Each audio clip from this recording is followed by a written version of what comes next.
In today's video, I'm going to teach you how to print orders in WooCommerce.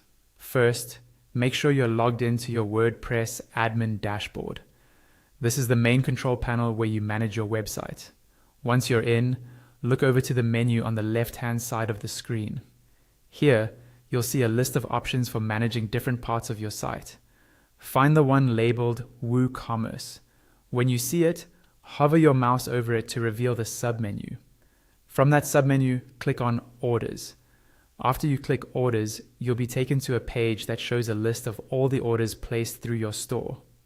This list usually includes details like the order number, customer name, date, status, and total amount. Take a moment to locate the specific order you want to print. You can scroll through the list or use the search or filter options at the top if you have many orders. When you've found the order you need, click directly on the order row or the order number. This opens the order's detailed information page. Here, you'll see everything related to that order, such as billing and shipping details, items purchased, payment method, and order notes. This is the content you'll be printing. Now, to open the print dialog, use your keyboard. If you're on Windows, press Ctrl and P together. If you're on a Mac, press Command and P together. As soon as you do that, your browser's print window will appear. This is where you control how the order will be printed. In the print dialog, first choose the printer you want to use from the printer selection dropdown.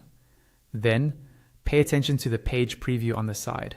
Because you're printing from the WordPress dashboard, the preview may include sidebars, menus, or other elements you don't really need on paper. To avoid wasting ink and paper, look for the option to select which pages to print and choose only the pages that contain the actual order information. You can also adjust other settings here, such as changing the layout from portrait to landscape if it makes the order easier to read, turning color on or off, or adjusting margins. Once everything looks good in the preview and you're happy with the settings, go ahead and click the Print button at the bottom right of the print dialog. Your printer will process the job and your WooCommerce order will be printed and ready to use.